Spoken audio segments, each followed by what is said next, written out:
A partir do dia 27, ou seja, hoje, eleitores e candidatos não podem mais ser presos. Como assim não podem mais ser presos? Então, para tirar essa dúvida e esclarecer o que significa isso, nós viemos até o Fórum Eleitoral conversar com o juiz Anderson para nos esclarecer. Afinal, como assim candidatos eleitores não podem ser presos, juiz? Na verdade, a legislação ela procura, de certa forma, assegurar, né, que durante um período, como é o período, né, das eleições, esse direito universal, que é o direito de sufrágio, de voto, né, ele possa ser exercido, né, independentemente de pressões, de qualquer tipo de coação. Então, que o eleitor ele possa, de certa forma, não ser excluído de todo esse processo. Então, a legislação ela procura, né, ela coloca na balança, né, na verdade, que o direito de voto é um direito constitucionalmente assegurado, e diante da liberdade dele, que está em conflito com o direito de participação no processo político-eleitoral, a Constituição, né, e a própria legislação eleitoral autoriza que esse direito, que é o direito de voto, ele prevaleça provisoriamente, né, em detrimento da liberdade do eleitor e do candidato. O candidato, claro, tem um prazo maior do que o do eleitor. O eleitor é apenas 5 dias antes e 48 horas depois das eleições, que ele não pode ser preso, salvo se cometer crime flagrante delito, né?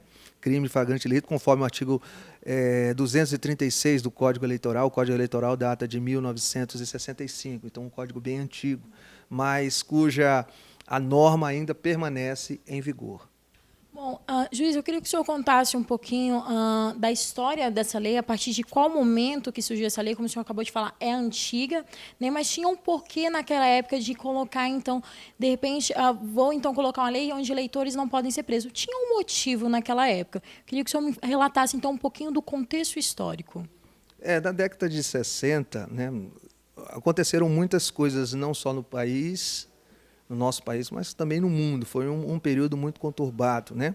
Sabemos que a partir de 64 iniciou o período da ditadura militar, né? Os militares assumiram o poder. Tem uma série, um contexto histórico-cultural bem complicado, onde tiveram muitos atos institucionais emitidos pelo governo, cessando vários direitos, né?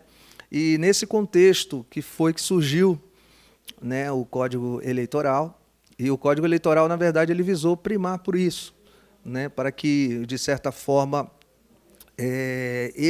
os poucos direitos constitucionalmente exercidos, eles se mantivessem, como eu diria assim, intocáveis, né?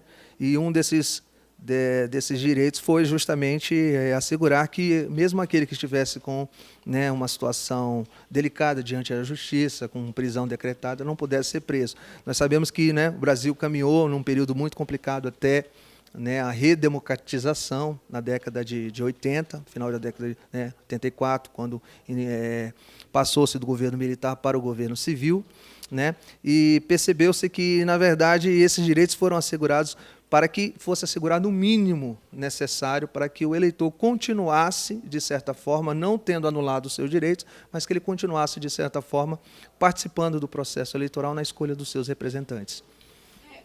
Eu vou citar um exemplo para quem está em casa possa entender. Eu queria que o senhor, então, nos esclarecesse um pouquinho, doutor. Vamos supor, a Lava Jato agora está em investigação, né? Então já tem os suspeitos em relação a prender ou não prender. Então, nesse período, é suspenso. Como é que acontece, então, quando já há investigações?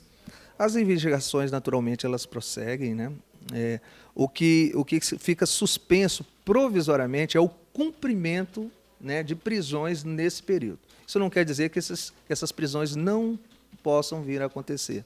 De fato, isso deve ser concretizado eventualmente se um eleitor, né, se um candidato que estiver com a sua prisão preventiva decretada, seja em razão de descumprimento de uma ordem judicial ou porque foi condenado, isso naturalmente pode vir a acontecer logo após a realização das eleições, né? Isso não quer dizer que as investigações vão ser paralisadas, não. Na verdade, tudo aquilo que já foi produzido permanece, né, íntegro, incólume, não pode ser mexido, mas suspende provisoriamente, nesse período, somente o cumprimento das ordens.